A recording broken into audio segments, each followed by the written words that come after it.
자, 여러분들도 다 신문을 아마 보실 것입니다. 집에 신문이 오거나 아니면 회사에 신문이 올 텐데요. 우리 교회에도 신문이 국민일보가 옵니다. 신문을 오면 저는 이렇게 앞쪽부터 보는 게 아니고 뒤쪽부터 넘겨서 이렇게 봅니다. 그럼 국민일보는 맨 뒤에가 이제 그 기독란이 있습니다.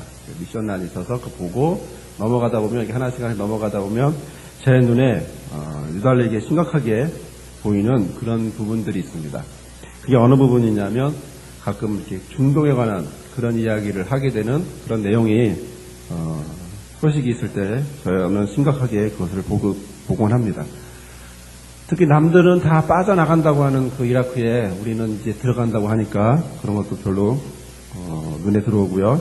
또 제 눈에 유달리 들어오는 것이 있다면 그것은 이제 우리가 기독교인이다 보니까 더 관심이 가는 그 예루살렘이라고 하는 땅, 소위 평화의 땅이라고 하는 예루살렘이라고 하는 이름을 갖고 있는 이 예루살렘이 말만, 이름만 평화지 사실은 평화의 모습을 전혀 찾아볼 수 없는 그 땅, 바로 그 땅에 대한 소식을 보게 되면 괜히 관심을 갖게 되고 자세히 보게 됩니다. 1948년에 오랜 시간을 나라 없이 헤매던 이스라엘이 독립을 합니다. 그리고 동서로 갈려졌던 동예루살렘, 소예루살렘 이렇게 나눠졌던 예루살렘을 67년도에 있는 3차 중동 전쟁 때 그것을 다 점령을 하게 되죠. 그래서 모든 소유권은 이스라엘로 넘어가게 됩니다. 하지만 예루살렘은 아직도 아랍 사람들과 유대인 사람들이 같이, 아랍 사람 한 11만 명, 그 다음에 유대인이 한 7만 명 이렇게 계속 남아서 지내고 있는 것이기도 합니다. 또 예루살렘이라고 하면 우리에게만 성지가 아니고 유대인에게도 그리고 이슬람에게도 이 땅은 성지입니다. 그래서 서로 중요하게 여기고 그래서 그 땅을 서로 차지하려고 하고 그래서 그 땅을 서로 안 뺏기려고 하고 이런 갈등의 관계를 갖고 있는 것이기도 합니다. 그래서 조금만 이상 있으면 바로 전쟁으로 들어가게 되죠. 성전이라고 그러는데 종교 전쟁을 하게 됩니다. 만약 정말로 활약과 같은 그런 곳이 예루살렘입니다. 이처럼 영원한 앙숙으로 보이는 그 이스라엘 사람들과 아랍 사람들, 이 사람들을 보면 도무지 화해할 것처럼 보이지가 않습니다. 한쪽이 돌을 던지면 한쪽은 총을 쏘고 또 한쪽이 총을 쏘면 한쪽은 미사일을 날리고 로켓포를 쏘고 굉장히 전쟁터와 마찬가지 같은 그런 모습을 하고 있는 것을 우리는 텔레비전에서도 쉽게 봅니다. 지난 17일에는 이스라엘의 헬기가 가자 지구에 있는 하마스 최고 지도자였던 란티시가 타고 있는 자동차를 헬기로 미사일 공격해서 사망케 하는 그런 거의 전쟁터죠, 완전히. 자, 그런데 왜 이렇게 서로 둘은 이렇게 사이가 좋지 못할까? 왜 서로 잡아먹지 못해서 이렇게 안달이 날까? 서로 으르렁대면서 어린아이 때부터 앙심을 품고 나쁜 서로 죽이려고 하는 그런 마음으로 그들은 성장하며 갈 수밖에 없을까라는 생각이 듭니다. 자, 어떻게 하면 우리들의 거룩한 성지인 예루살렘을 정말로 귀하게 볼 수 있도록 좋은 해결 방법은 없을까라는 생각도 해봅니다. 자, 우리의 관심을 여기서 조금 돌려서 그러면 우리는 과연 우리의 관심을 이쪽으로 한번 돌려보고 싶습니다. 뭐냐면 왜 그들이 그렇게 되었을 수밖에 없었을까? 지금의 현상을 해결하는 이야기보다 그 원인을 한번 생각해 보려고 합니다. 오늘 말씀을 통해서 우리는 그 원인을 찾아보고 그 원인을 우리는 어떻게 우리의 신앙에 적용을 해보고 그리고 우리 그런 원인 속에서 우리가 배울 것은 무엇인지 한번 보려고 합니다. 옷을 입을 때 제 구멍에 단추를 넣지 않으면 어떻게 되죠? 모양이 우습게 됩니다. 그렇죠?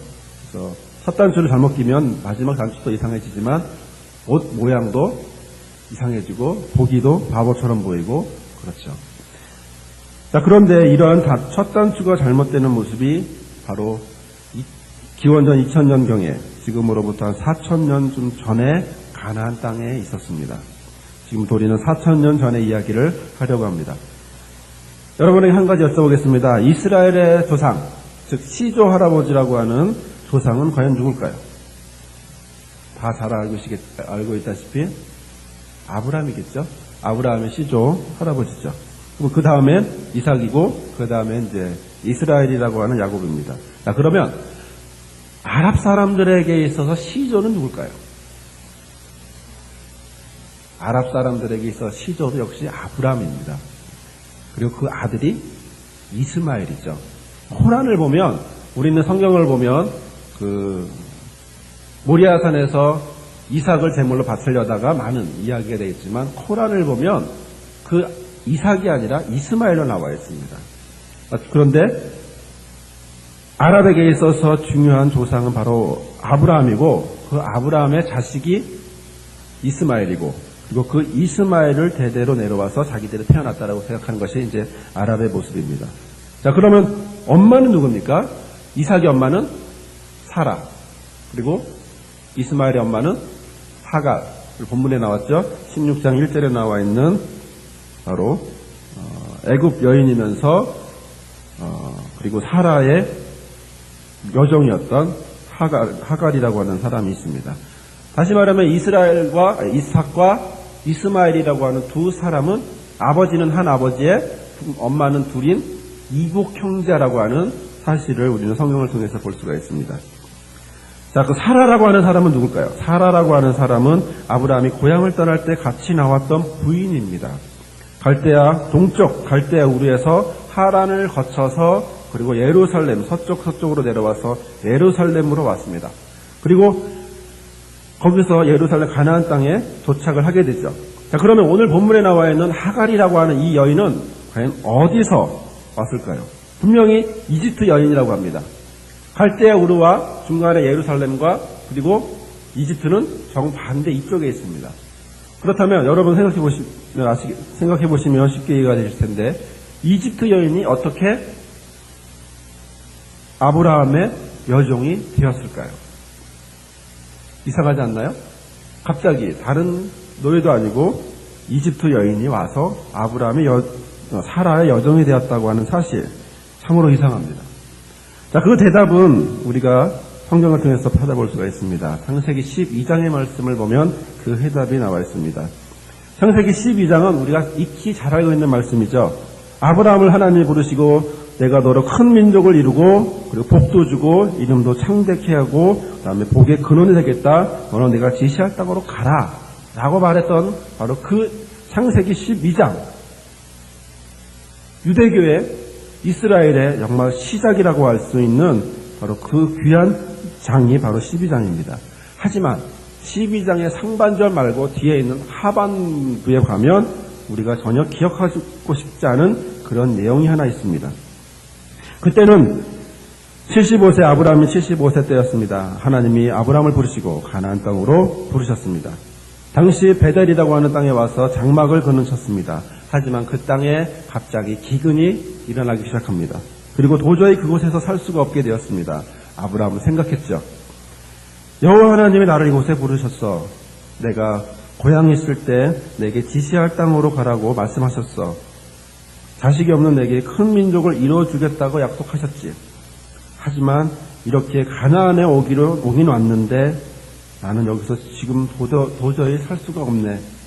가뭄도 들고 텃세도 심한 이곳에서 아는 사람 하나 없는 이곳에서 어떻게 음식을 구하며 살아가야 하나. 정말 힘들다. 어떡하지? 듣기로는 서쪽에 가면 이집트라고 하는 나라도 있는데 그 나라에 가면 날강이 있고 물도 많고 그다음에 농사도 잘 돼서 곡식도 많다고 하는데 어떻게 하지? 그래, 가나안에 가뭄이 좀 없어질 때까지, 내가 가뭄이 사라질 때까지만 잠시라도 이집트에 가서 좀 지내야겠다 라고 생각을 하게 되었습니다. 아브라함은 짐을 챙겼습니다. 그리고 서쪽으로 갔습니다. 가뭄을 피해 서쪽으로 갔습니다. 이집트에 머물게 되었습니다. 그런데 문제가 하나 생겼어요.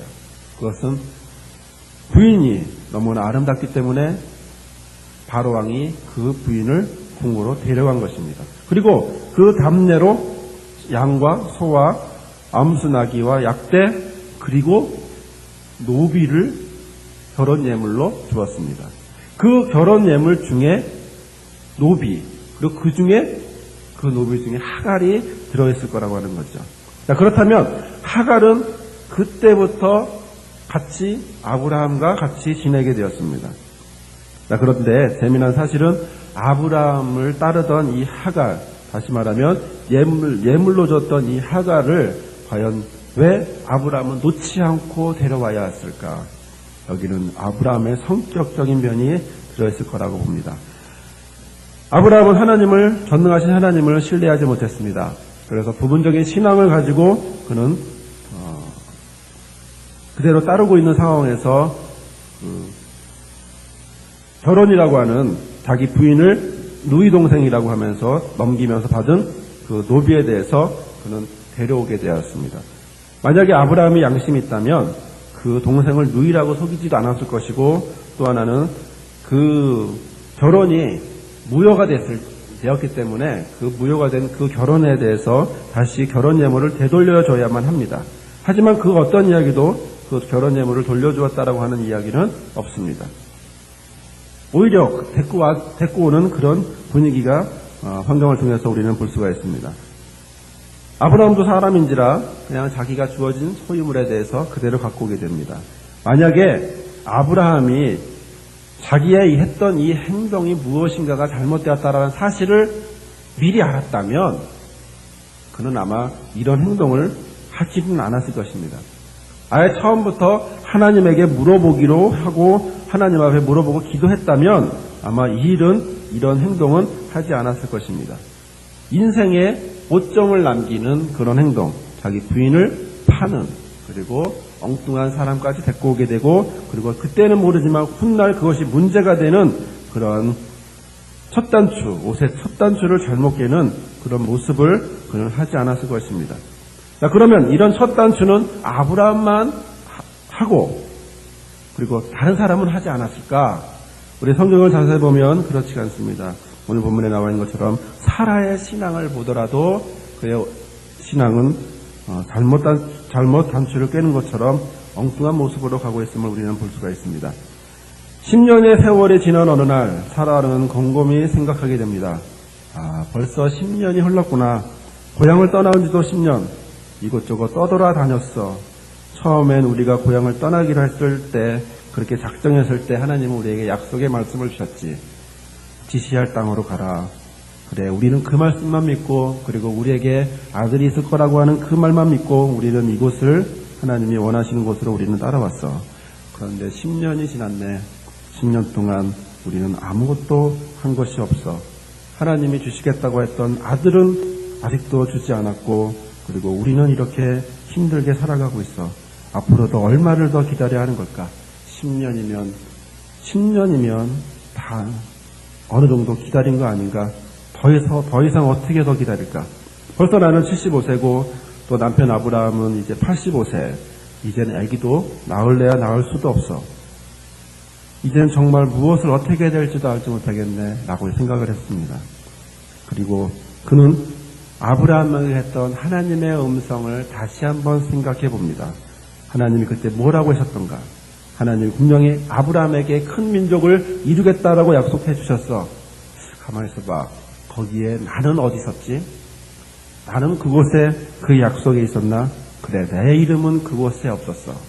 그렇다면 나에게 아기를 낳는 것이 아니라 아브라함에게서만 씨만 나오면 되는 거구나. 내가 왜 10년 동안 그 생각을 못했을까?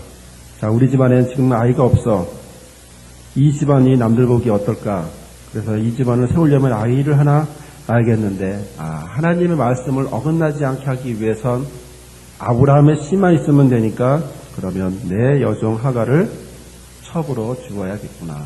그래서 그를 통해서 아기를 낳으면 바로 그 모든 것들은 다 이루어지는 것이고 하나님의 말씀도 이루어지는 거구나. 자, 이제 아브라함에 가서 이 사실을 말해야지. 내가 이렇게 귀하게 깨달은 이 사실을 아브라함에게 가서 말해야지. 아브라함을 설득시켜야지. 그리고 약속이 이루어지려면 벌써 이루어졌지 이렇게 10년씩이나 걸릴 일 없잖아 라고 생각하고 아브라함에게 다가갔습니다. 여기서 사라는 단추를 잘못 끼는 모습을 하게 됩니다. 첫 번째 사라의 잘못은 사라는 하나님의 생각과 무관하게 자기가 생각하는 기간을 정해놓았다고 하는 사실입니다. 내가 생각하기에 10년은 너무나 길어. 하나님은 10년은 짧습니다. 몇 년 걸렸죠? 25년이 걸렸죠. 2배 이상이 걸리는 시간입니다. 자, 자, 그래서 하나님 말씀을 절대로 신뢰하지 못하는 그런 사라의 모습을 보게 됩니다. 자, 그래서 15년이라고 하는 시간을 더 기다려야만 했습니다. 이것은 하나님의 생각과 하나님의 시간과 사람의 시간이 얼마나 다른지를 보여주고 있는 것입니다. 인간은 이 정도면 됐어 라고 조바심을 내지만 실제로 하나님은 계속 기다리신다라고 하는 것이지요. 둘째로 사라는 말씀을 믿지 않고 생각했습니다. 이게 무슨 말이냐? 이게 무슨 뜻이지? 하나님의 말씀을 있는 그대로 믿은 것이 아니라 옳고 그르다라고 판단하는 바로 그런 기준으로 생각하고 그리고 그것에 대해서 결정을 내렸다는 것입니다. 말씀은 믿고 순종하는 것임에도 불구하고 사라는 믿고 순종하는 것이 아니라 생각했다는 것이 판단, 자신의 생각을 내렸다고 하는 그 말씀은 이런 거니까 이건 이런 뜻이구나 라고 하는 판단을 내리었던 것입니다. 셋째로 사라는 자신의 결정 후에 하나님에게 물어보지 않습니다. 오히려 당당하게 남편에게 가서 이야기합니다. 그리고 남편에게 분명히 말합니다. 남편을 설득시킵니다. 하나님을 설득시키는 것이 아니라 남편을 설득시킵니다. 16장 2절의 말씀을 보시면 원컨대 나의 여정과 동침하라. 내가 혹 그로 말미암아 자녀를 얻을까 하노라 라고 되어 있습니다. 원컨대 라고 하는 이 말은 제발 좀 그렇게 해주세요 라고 말하는 그런 강력한 간구의 뜻을 갖고 있습니다. 자, 이런 상황은 옛날에도 우리의 과거에 우리나라의 모습에도 많이 볼 수 있는 모습입니다.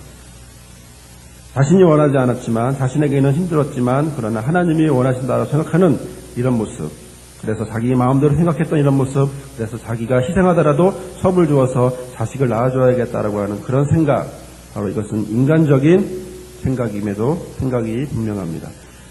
결국 이 생각 때문에 하갈 때문에 심적 고통을 사라는 겪을 수밖에 없게 되었습니다. 이것을 우리는 신앙의 이성주의라고 말할 수 있습니다. 신앙적인 것, 하나님의 말씀이라고 하는 그것을 나는 하나님의 방법으로 말하는 것이 아니라 뭘로? 나의 머리로, 나의 생각으로 판단하고 생각하고 결정 내리는 것. 혹시 여러분들은 신앙의 옷단추를 제대로 맞추고 있습니까? 여러분들의 신앙의 삶을 뒤돌아보실 때 여러분들의 삶은 그대로 제대로도 보기 좋은 그런 모양을 하고 있습니까? 나는 하나님의 말씀을 내 마음대로 내 임의대로 판정 내리고 판단하고 내 마음대로 갖다 붙이는 그런 신앙의 이성주의자로 남아있지 않습니까? 우리는 점검해 보아야 합니다. 우리는 부지 중에 내가 모르는 중에 그러한 모습을 하고 있기 때문에 그렇습니다. 이제 잘못된 신앙의 옷단추는 여기서 멈추지 않습니다. 아브라함과 하갈에게로 다시 또 넘어가기 시작합니다. 아브라함은 단호하게 잘못된 것을 지적해야 하지만 아내의 말을 듣습니다.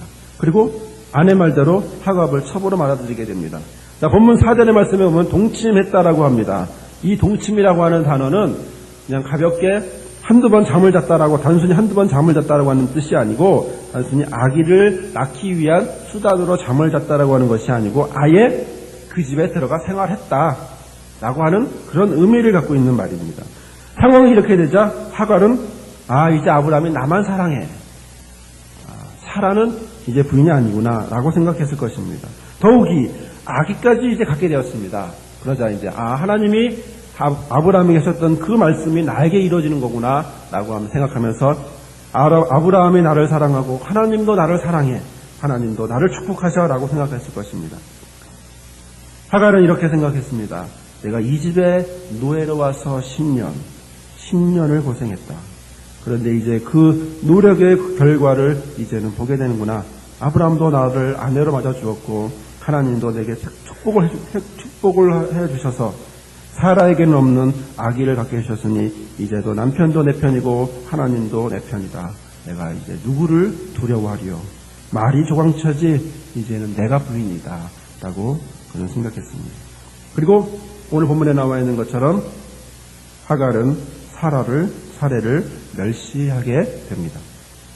자, 이제 사라는 이런 꼴을 보면서 참을래야 더 이상 참을 수 없는 상황에 이르게 됩니다. 그래서 하갈에게 빠져있는 남편에게 찾아갑니다. 하갈에게 하갈보다는 오히려 남편에 대한 섭섭함을 이루 말할 수 없습니다. 오전의 말씀을 보면 이렇습니다. 오전의 말씀을 풀어보면 이렇습니다. 아브라함, 당신이 어떻게 나에게 이럴 수 있어요? 내가 당신과 함께 몇십 년을 같이 살았는데, 내가 당신 하나만 믿고 이렇게 먼 곳까지 왔는데, 그리고 당신 하나만 바라보고 있는데 이렇게 고생하고 있는데 어떻게 나한테 이럴 수 있어요?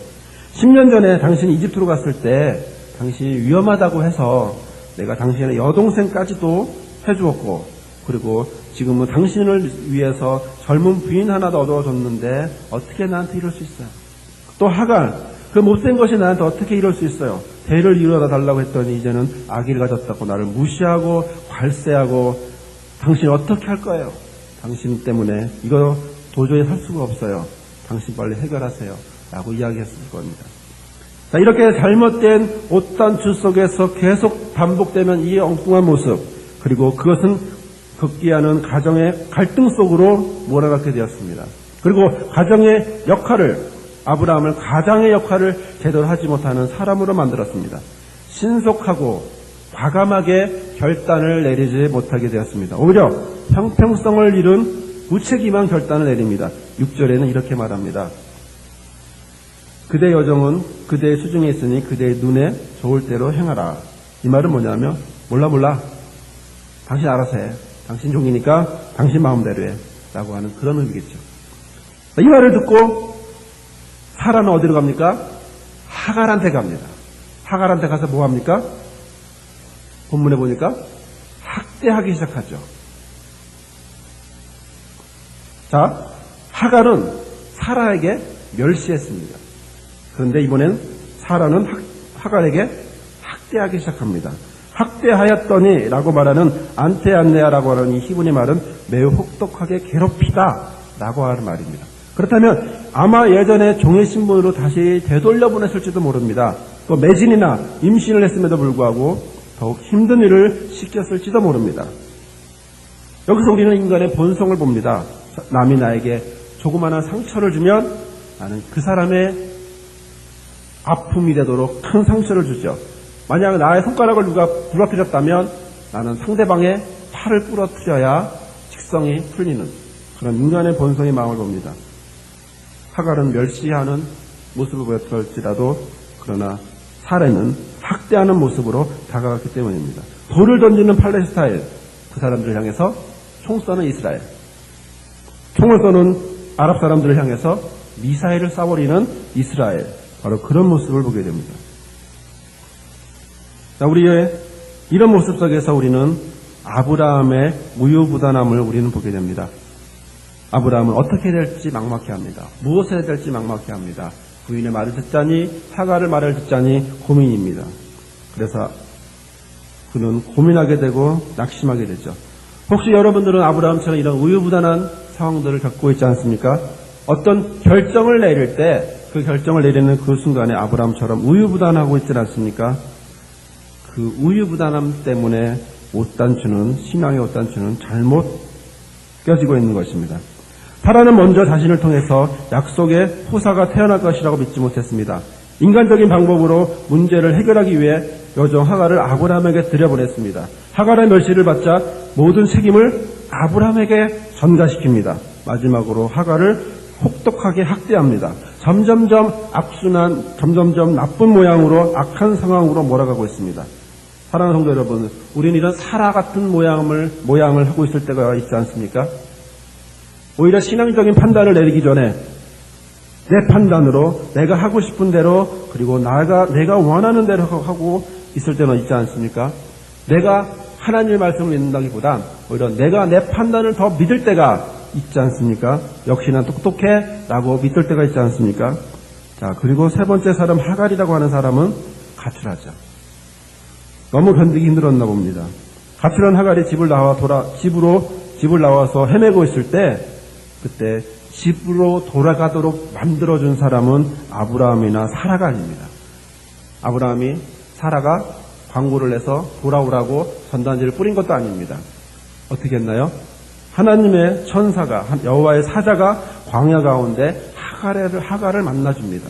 그리고 여호와의 사자가 하갈에게 하나님이 너의 고통을 들으셨고 이제 너가 아들을 낳을 텐데 이름을 이스마엘이라고 해라. 내 자손이 번성할 것이다. 라고 약속을 해줍니다. 그리고 하갈은 집으로 돌아옵니다. 관세를 받았겠죠. 그런 가운데 아브라함이 86세 때 이스마엘이 태어났습니다. 자, 그 집안의 유일한 상속자는 이제 이스마엘 하나입니다. 하나님은 그 아브라함은 그 아들을 안고 굉장히 기뻐했을 것입니다.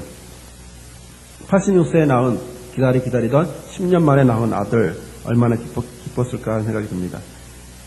이 상황을 보니까요, 제 대학원 때 생각이 납니다. 대학원 때 있는데 그 친구가 아기를 낳았어요. 아기를 낳더니 그 다음날 그 학교로 오더니 갑자기 두 손을 번쩍 들더니 하는 말이 나 아들 낳았어! 이러고 들어오대요. 나는 그거 보면서 쟤 왜 저래? 생각을 했지만 그러나 역시 너도 한국 사람이구나. 네가 아무리 많이 배웠다 할지라도 결국은 본성적인 것은 버려할 수 없구나라고 하는 그런 생각도 들었습니다. 여하튼 아브라함은 그 86세에 낳은 그 아들이 굉장히 기뻤을 것입니다. 기다리던 그 아들. 자, 그래서 그 기쁨은 말로 다할 수 없었을 것입니다. 자, 그런데 이것도 옷단추가 잘못 끼어져 있는 것입니다. 왜일까요? 아브라함이 태어난 것으로 모든 것이 끝났나요? 이스마엘이 태어난 것으로 모든 것이 끝났나요?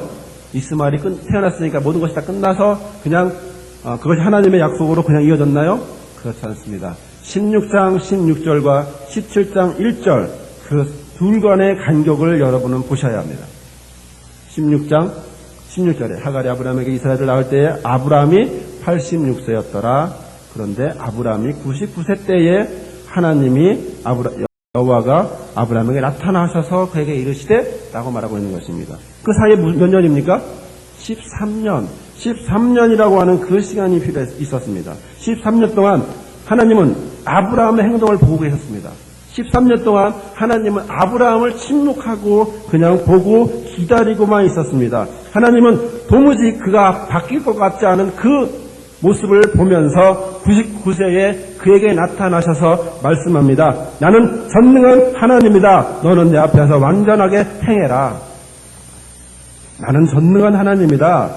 너는 완전하게 행해라. 여러분 성경을 자세히 보시면요, 하나님이 이렇게 말씀하신 적이 없습니다. 아브라함에게 75세 때 만나셔서 많은 만남과 이야기를 하셨지만 그러나 나는 전능한 하나님이다 라고 말한 적이 없습니다.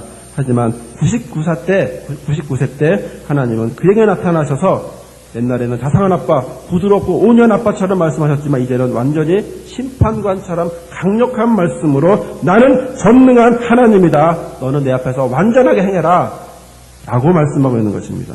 그 천둥 같은 그 소리를 듣고 아브라함은 아마 기겁을 하고 기절했을지도 모릅니다. 내 이름이 이제는 아브라함이 아니다. 이제 아브라함이다. 사레도 사레가 아니라 이제는 사라다. 이제 너에게서 아들을 낳을 것이다. 그리고 그 아들이 너를 큰 민족이 되게 할 것이다. 라고 17장에는 하나님이 말씀하고 있는 것입니다. 자, 이 음성을 듣는 아브라함 속으로 웃습니다. 내가 100세인데 사라도 90인데 무슨 자, 그러나 하나님은 17장 18절에 말씀합니다. 그래서 아브라함이 17장 18절에 이렇게 말합니다. 이스마엘이나 하나님 앞에서 잘 키웠으면 합니다. 하나님의 약속은 이스마엘을 통해서 이루어져도 상관없습니다. 이것이 아브라함이 갖고 있는 생각입니다.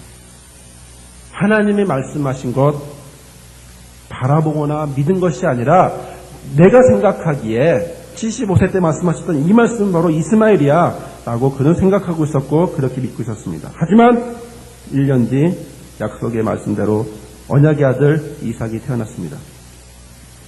불가능한 일이죠. 과학적으로 불가능한 일입니다. 그러나 하나님은 가능하게 하셨습니다. 그래서 그리고 나서 아들이 태어난 이삭이라고 하는 귀한 아들이 태어났는데 그러면 또 아브라함의 가정은 이번엔 평안해졌나요? 또 문제가 생겼어요.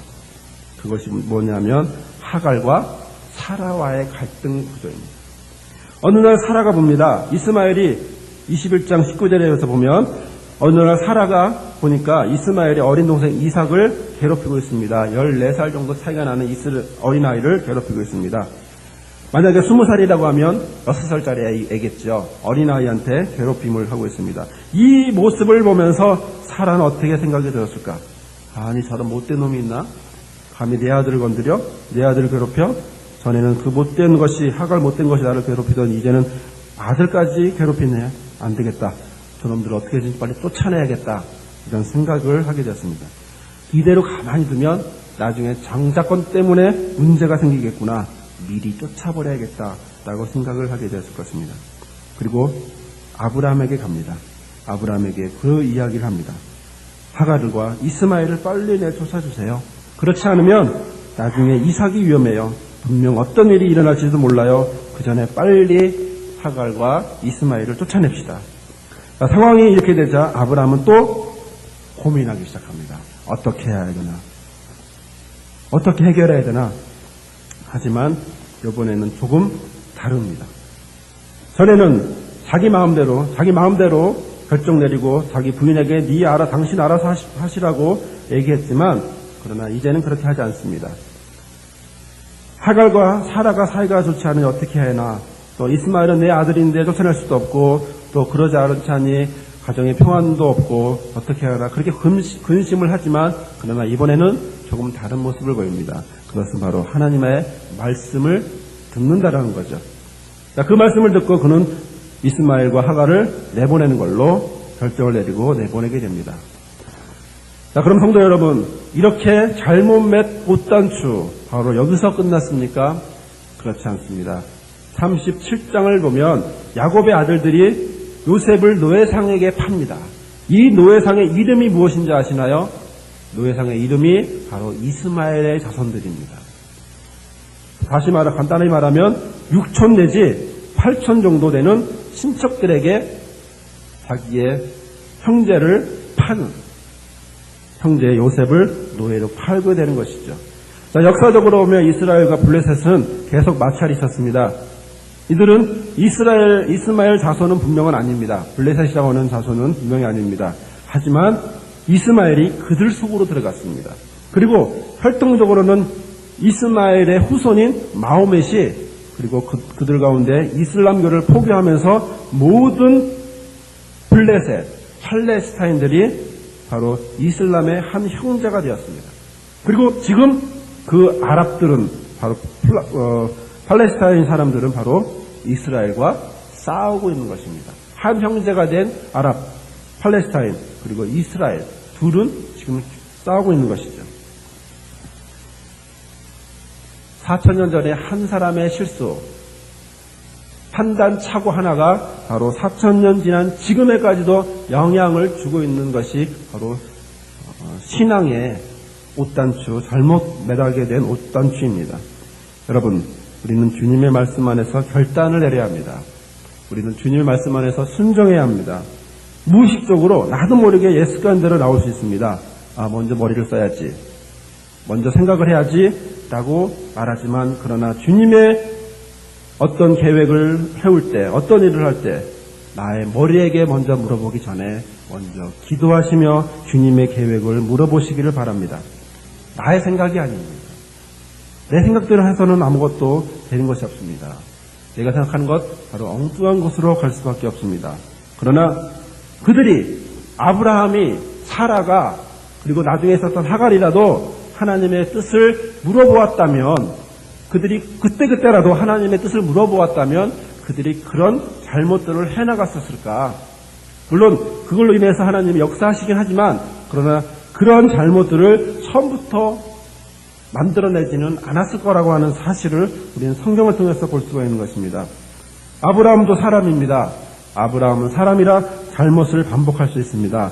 우리도 사람이라서 잘못을 반복할 수 있습니다. 하지만 우리가 이제 깨달았다면, 이제는 신앙의 옷으로 우리가 신앙으로 성장하려고 계획한다면, 우리가 기독교인으로 바뀌었다고 결심하고 그리고 결정하고 있다면 우리는 이제부터는 다른 방법으로 살아가는 것이 아니라 하나님의 방법으로, 바로 신앙의 방법으로 우리는 살아가야 하는 것입니다.